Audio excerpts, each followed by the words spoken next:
Thank you all. It's good to be here. I want to kick this off with some brief remarks, and then we're going to do this in the form of a fireside chat to follow.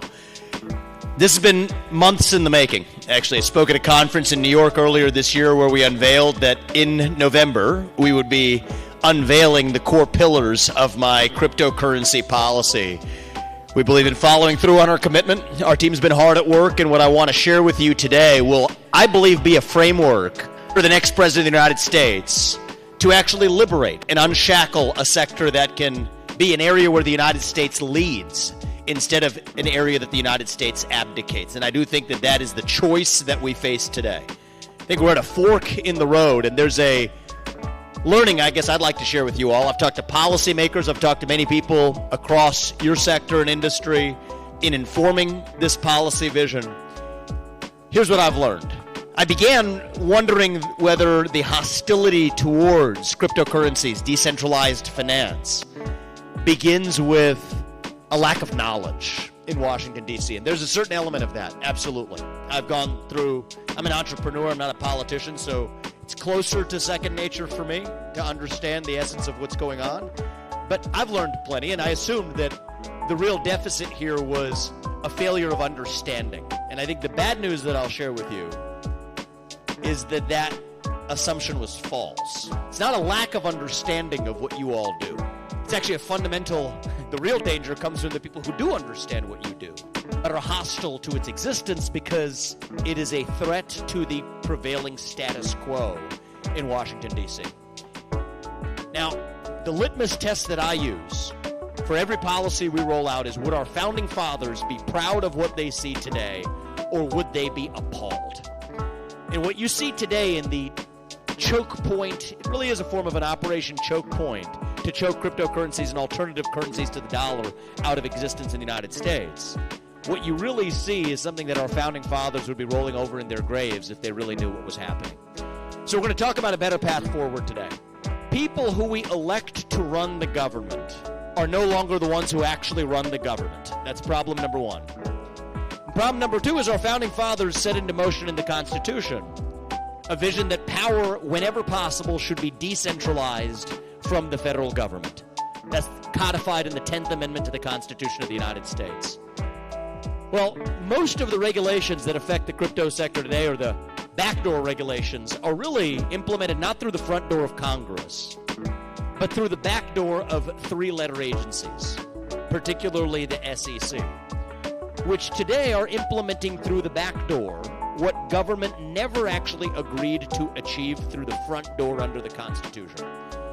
So the policy framework I'm about to lay out is in the shadow of a really important event that played out last year. And it's important for you all to understand this. It's fundamental.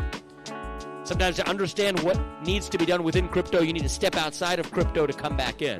It's a case called West Virginia versus EPA. It's the most important Supreme Court case of our lifetime. I believe that. And it's going to be the most important one that affects the future of crypto, which held that certain regulations implemented by the EPA were unconstitutional because Congress never gave the EPA that authority.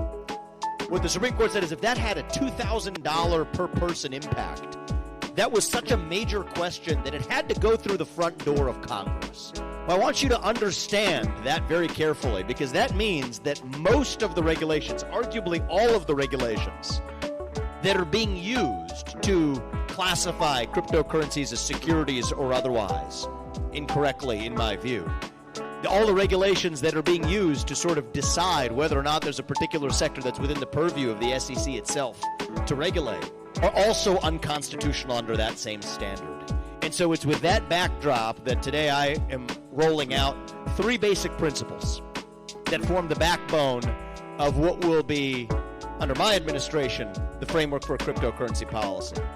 But I believe can form the backbone of what Congress and future presidents take going forward when they approach this sector. The freedom to code, freedom to financial self-reliance, and the freedom to innovate free from regulatory overreach. We're going to talk about each of those in turn.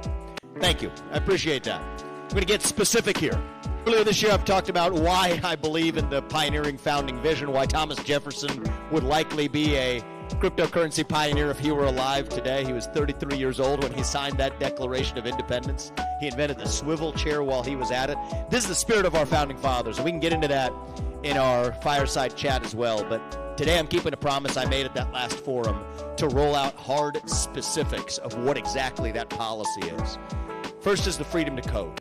I believe that code is a form of speech, and it is protected by the First Amendment.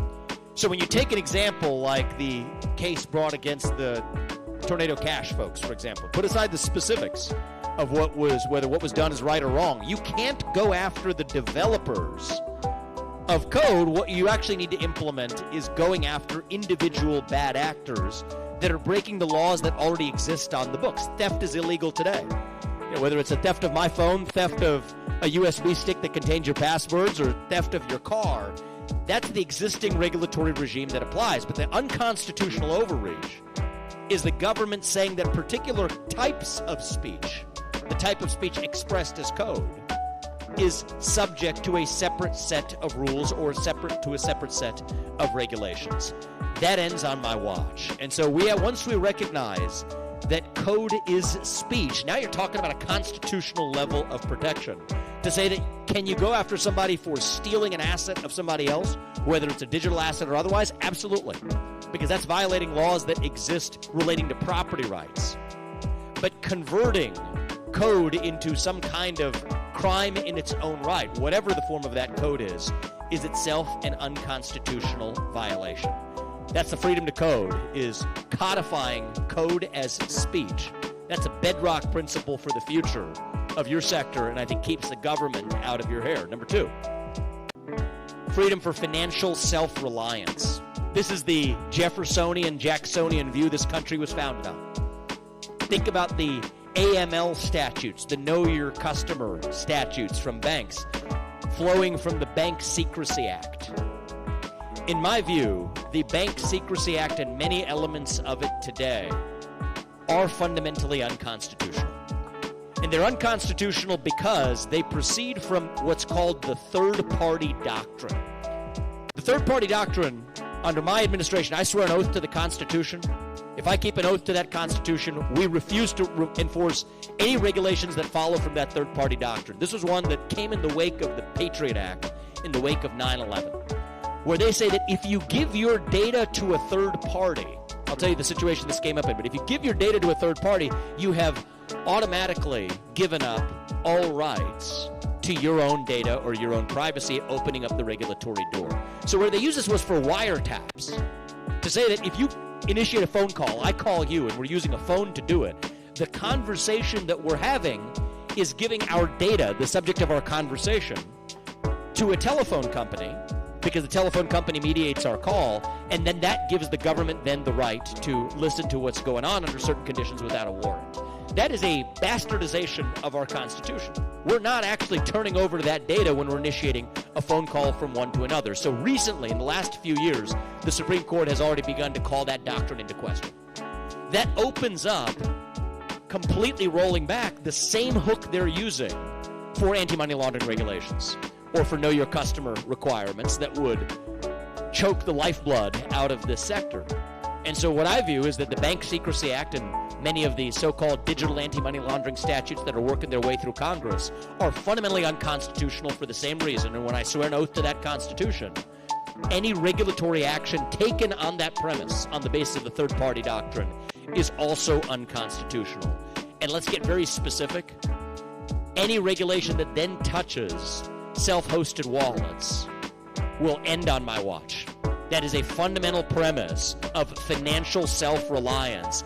They'll say it's cryptocurrency. Oh, it's crypto, and it's just that we're going to have to operate within the confines of being able to see whether or not you can host a self-hosted wallet. No, then it's not cryptocurrency. And it's more importantly a fundamental breach of the Constitution itself, dating back to, and this is why I'm passionate about this, right? I didn't grow up in your guys' world. I'm a biotech entrepreneur. I've built other businesses, not in the crypto sector. But the thing that brought me in is it's the basis for choking crypto out of existence is actually the basis for choking our other constitutional rights out of existence as well. The same doctrines that allowed the government to listen in to a conversation between two individuals in the wake of 9/11 in the aftermath of the Patriot Act that's unconstitutional. Now, 20 years later, the Supreme Court's getting around to saying so. Well, that's the same doctrine that's being used in the name of anti-money laundering to be able to violate the privacy of transactions between two people who wish to privately transact or to host your own financial resources in the way you choose how.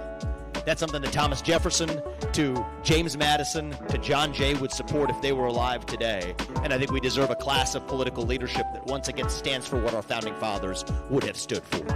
Thank you. And that brings me to number 3. The freedom to innovate without regulatory overreach.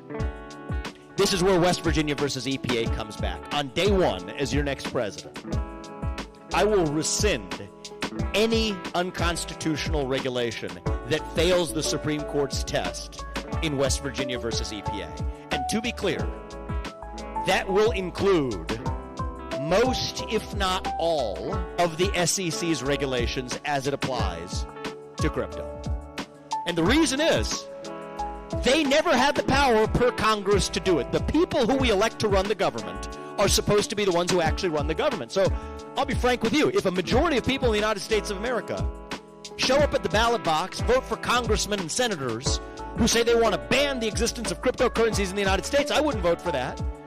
But I'm still a citizen of a nation that played by the rules to implement that ban. I'd disagree like hell with it, but I'd still be a citizen of that nation, and that would be the law of the land.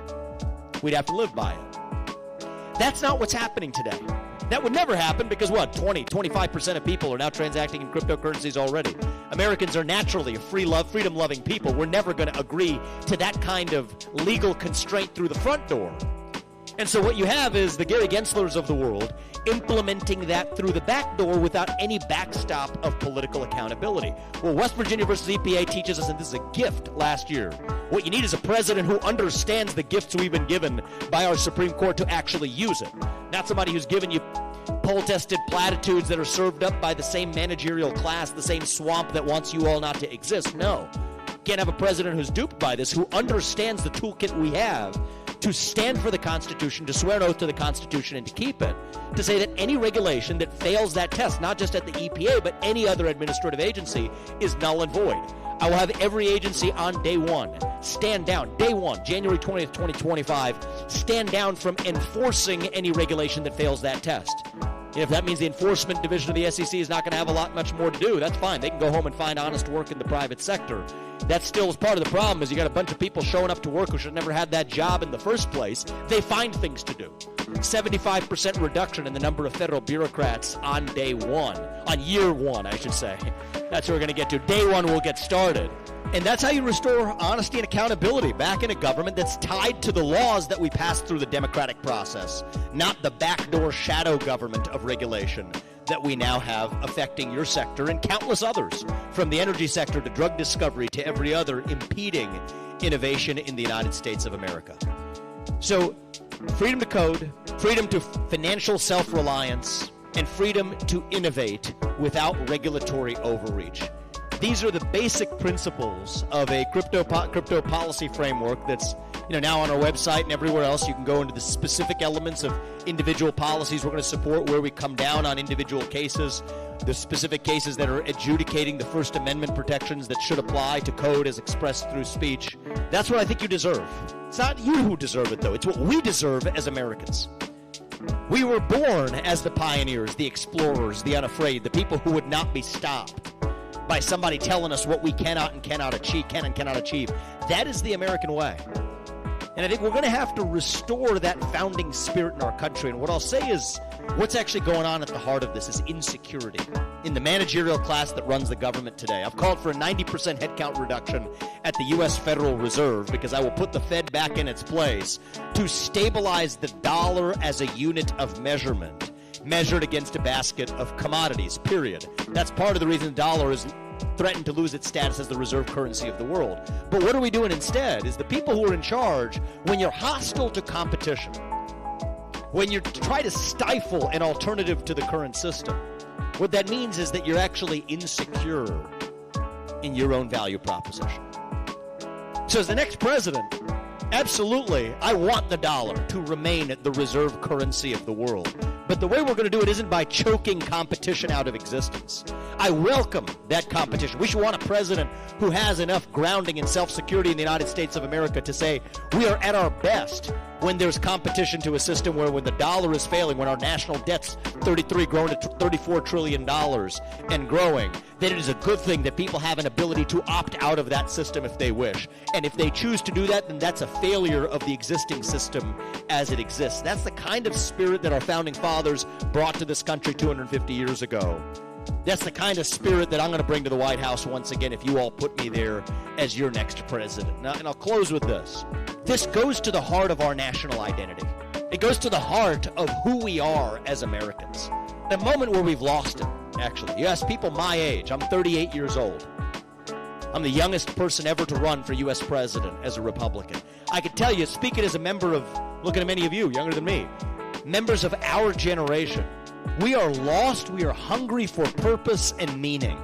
A time in our national history when the things that used to fill that void, pick your favorite one, patriotism, hard work, family, aspiration, self-confidence, these things have disappeared. When you have a vacuum that runs that deep, that is when the poison fills the void. We've grown accustomed, we've been taught to fill that void by celebrating superficial things like our diversity or our skin-deep differences at the time where we've forgotten the things that actually bind us together as Americans. I think one of the things that binds us together as Americans is our shared pursuit of excellence. That idea of merit in America. What is merit? The idea that no matter who you are, you have unique God-given gifts. And America is the country that allows you to achieve the maximum of your God-given potential without anybody, any system, or any government standing in your way. That is the founding spirit of this country. That is what unites us as Americans across our skin-deep differences, across our different shades of melanin, across our genders or sexual preferences. That's the founding spirit that unites us as Americans. And so this is not just about freedom. It's about reviving our national identity itself. Today, our culture of excellence, it has leapt oceans to other countries, and that's where the future of crypto is going too, if we don't do something about it. Our inner animal spirit has leapt oceans to lift up other countries, while other nations' spirit of victimhood has come back to hold us down. And I say when we rallied behind the cry, many of us did, I did, to make America great again, we did not just hunger for any one man. We hungered for the unapologetic pursuit of excellence. That is what it means to be an American. You all embody that in the work that you do every day. I think that that's part of that spirit we need to revive. Thomas Jefferson, I told you, invented that swivel chair while he was at it. Benjamin Franklin, who also signed that Declaration of Independence, he invented a remedy to the common cold. The bifocal spectacle, the Franklin stove that you all use today. This was invented by our founding fathers. I'll tell you this. If we are going to be saved, it isn't going to be just somebody coming like a messiah up from down from the White House to save us. It's not going to work that way. If we are going to be saved, it is going to be because we save ourselves. Every one of us has a role to play. So I'm going to ask you to put me in that White House, but I'm not going to let you off the hook that easily either, okay? I'm going to do my job to make sure the government stays the hell out of your hair so that you can be the founding fathers' actual spirit in the modern era to innovate in whatever way you know how. But it's your job to keep doing it and do it here in the United States of America in a way that makes sure our nation's best days are still yet ahead of us, as I believe they are. Thank you. I appreciate you guys coming out. We're just getting warmed up. We'll have a conversation with our colleague here, and we'll dive deeper into our policies. Hope to get questions from many of you. Thank you very much. I appreciate it. Thank you. As a naturalized citizen, I love your call to defend the First Amendment. So the next up is Natalie Brunell of Coin Stories podcast. She's going to do a fireside chat with Mr. Ramaswamy.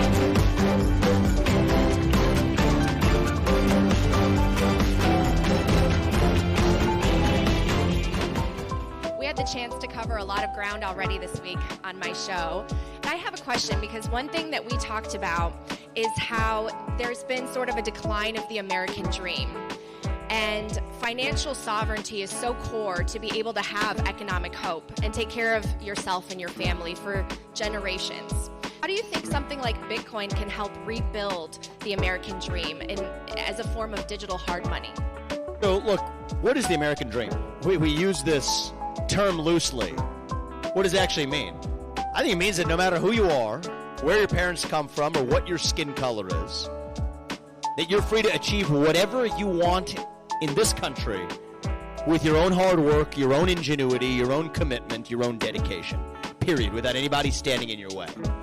One of the things that's stood in the way of the growth of our economy, real wage growth for the bottom 99% over the course of the last 25 years, is actually the U.S. Federal Reserve. I want to walk through the specifics of monetary policy. What they say is that any wage growth is a marker, a leading indicator of inflation. Now, first of all, that's false. Anybody who understands the business cycle knows that wages are often the last thing to go up in that business cycle. It means the Fed has consistently been tightening monetary policy right into a downturn of the business cycle. That's actually created the very financial crises, the boom-bust, then bailout cycles that we've experienced. And Bitcoin and cryptocurrencies more broadly was born in the wake of the 2008 financial crisis and those bailouts. Well, if it turns out that the U.S. Fed isn't trying to play God anymore, we would have actually had real wage growth, that they're not playing whack-a-mole every time wages grow up. What does Bitcoin represent? I would talk about decentralized alternatives more broadly, but Bitcoin in particular is an alternative to that game that the Federal Reserve is able to play from on high, like God printing money from heaven, like manna from heaven. It's a fixed supply. There's no new issuance. And it's something that everybody's able to hold in a decentralized, anonymous manner. When you have an alternative to that system, that calls the Fed's bluff. And actually, for me, puts me in a better position to say that the U.S. Fed should have one purpose: restore the stability and value of the dollar, peg it to a basket of commodities, period. And I don't need 23,000 employees at the U.S. Federal Reserve to do it. We could do it with a 90% headcount reduction. We'd have more than enough people still left to carry out that function. And so, yes, how has that been a threat to the American dream when you have a U.S. Fed that's fundamentally hostile to wage growth? It's no surprise that real wage growth has been flat for the bottom 99% in this country. When you have alternatives to that Federal Reserve that's able to proceed with those abuses, that's how you're actually going to, from our generation, if I may say this, liberate an American dream that many people have felt in their bones wasn't available to them. Well, this is one of the reasons why. And I think unlocking that will allow us to restore that idea that, yes, with your own hard work and ingenuity, you can get as far as you want to without anybody standing in your way. That's the American dream. It's interesting to hear you say that potentially Bitcoin might be one of those commodities that you eventually tie the dollar to. Digging into this regulatory framework that you're proposing, I know that you've mentioned digital assets are not inherently securities. Can you elaborate a little bit about that and what criteria would be used to distinguish securities from commodities? First of all, I would say that the lack of an answer is the worst answer of all. The fact that you have Gary Gensler before Congress unable to even state whether Ethereum is or is not a security is the best evidence you have for a system that has badly failed. The chief top dog of the top regulator that's responsible for securities in the United States can't comment on whether one of the most popularly used and widely traded cryptocurrencies is actually a security or not. That's evidence of intentionality, actually. Because ambiguity is the friend of the tyrant. Think about what's actually vague here. That allows them to decide after the fact whether or not they want to go after you with what you will call the regulation by enforcement paradigm. So the first answer is, it almost doesn't matter what the specifics are, at least give us an answer. So that happens on my watch, is we're going to have a simple safe harbor for a short amount of time before the SEC or the CFTC has decided in whose domain it falls so that people don't have to operate in the shadow of ambiguity. Now I'll give you the definition that I'll see through. Model it on what a security actually was. If there is an issuer that can choose to issue securities that actually provide voting rights and other elements that resemble shares, and there's a discretion of an individual or an actor to issue more of it, and that has the same characteristics as a stock or another form of security, which most cryptocurrencies do not, then it would be regulated as a commodity instead of a security. But if somebody claims something's a cryptocurrency, but it's really just a company that has an operating business that can issue unlimited amounts of stock to bring in capital to a corporate chest, then yes, you're going to use the same regime that you use for regulating those stocks and securities today. but it's not a separate backdoor way of choking a set of commodities out of existence, which is what they're trying to do by backdoor regulating them into cryptocurrencies. But he didn't have the guts to actually say that to Congress, by instead leaving it ambiguous, and that's what leaves us this regulation by enforcement paradigm that has to end on my watch. Well, we do have this wild west, more than 20,000 cryptocurrencies, new ones sprouting up. There might be soon a Vivek coin, right? You've highlighted the First Amendment's protection of code as speech. So how will you balance this freedom with preventing and prosecuting the bad actors that you mentioned? You wrote in your book, Capitalist Punishment, about FTX and some of the nefarious activities that have been happening in the space. So how will you prevent these pump and dump scammers? Well, the reality is, this is old school fraud, actually. So it's not something that's specific to cryptocurrencies at all. You could look at other exchanges that have made similar mistakes to what FTX has done and weren't held accountable for it just because they happen to have been operating in exchanges for assets that were not digital assets in the first place. And so people have this conceptual error just because they were principally digital assets or cryptocurrencies traded on that exchange, and that was a crypto-specific phenomenon. It's not. It's old school fraud, telling people you're not going to do one thing with their assets or their money and in fact doing another. Telling people that you're not going to use that as collateral to make your own bets when in fact you're able to do that with an unrelated firm that you actually own part of. That's old school fraud. So theft, fraud, telling people you're going to do one thing when in fact doing another, that's wrong whether it's a hard asset or a digital asset. And I think the conceptual error that a lot of politicians are making is to say that just because this happens to be a digital asset, somehow there's a different set of heightened rules that need to apply.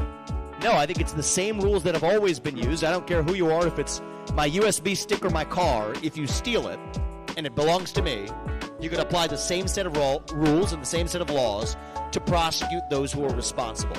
That's the answer. And the irony is we're in the worst of all worlds, where people didn't ask the question of why that actually was able to exist in a world with the SEC. How was SBF and FTX able to get as far as they did? It's you're living in the worst of all worlds when you tell yourself that you're applying heightened regulations to this new standard of cryptocurrency, when in fact you're failing to enforce and detect the failures and the breakages of the rule of law in the first place. So that ends on my watch. We're going to treat digital assets like any other asset in a way that the same old set of rules apply rather than creating new ones on the hip from the fly. I'm going to end on a more broad question. What has uniquely prepared you for the role of president? Look, so my entire career has been about taking on bureaucracies. I mean, I wasn't born into wealth. My parents came to this country with no money 40 years ago. I've gone on to found multiple multi-billion-dollar companies. I built a biotech company that was in a regulated industry, by the way. Very similar issues that we're talking about here apply between the FDA and the drug discovery industry. I oversaw the development of 5 medicines that are FDA approved, standing up to the bureaucracy of Big Pharma, because we actually ended up developing medicines that Big Pharma had abandoned.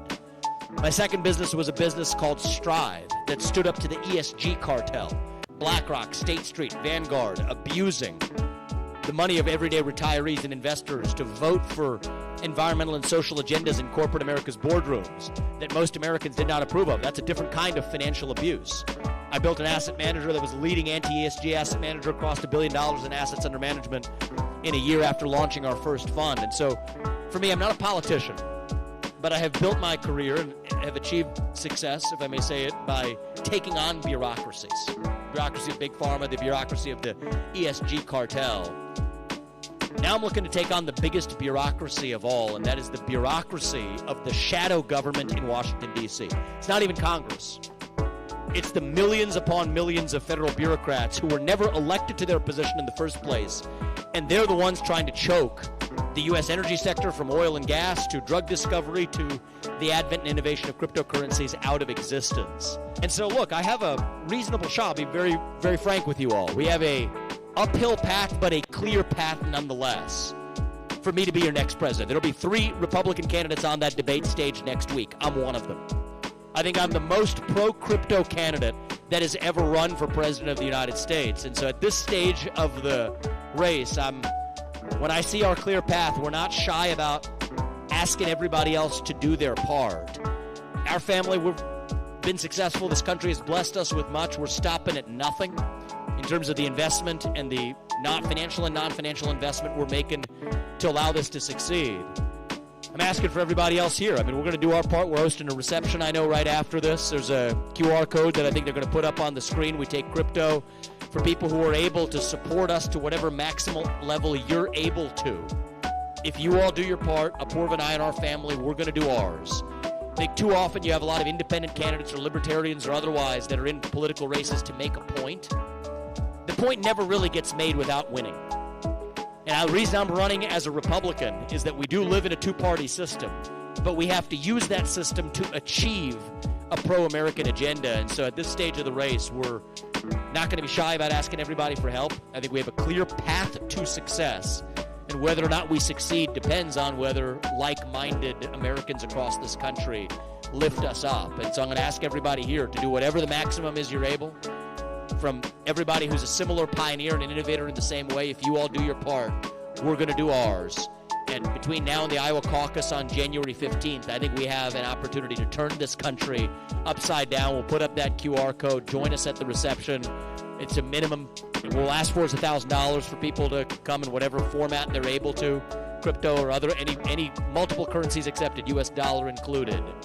But we're going to ask for everybody's help. And if we, the people, stand up for the same principles that our founding fathers did in 1776, then I'm confident that our country's best days can still be ahead of us. And that's why we wanted to come here to unveil this. So thank you. I appreciate it. Well, I believe you're the only candidate that has a crypto policy framework. So I know a lot of people are going to be wondering if other candidates come out with one as well. Are you going to bring up Bitcoin in a debate? I think we should. I mean, the debate moderators, I tried to scold them into actually asking some questions of common sense last time, but if they don't bring it up, maybe it's going to be up to the candidates to bring it up. Someone's got to bring it up. The first Republican candidate, I'm told, to actually in our financial disclosures, it turns out I've owned, crypto in my personal holdings. You have to disclose that, but actually when that came out, I think I was the first presidential candidate in history for whom that was true. But it's a statement of who we are as Americans, and so I think it's responsibility for me as a member of a different generation to bring that up. So if they don't bring it up in the next couple of debates, you can be rest assured that I will. All right. And make sure we have that debate. We'll be watching for that. Thank you so much. We're out of time, but Vivek Ramaswamy, candidate for president. Thank you, guys. I appreciate your help. Thank you.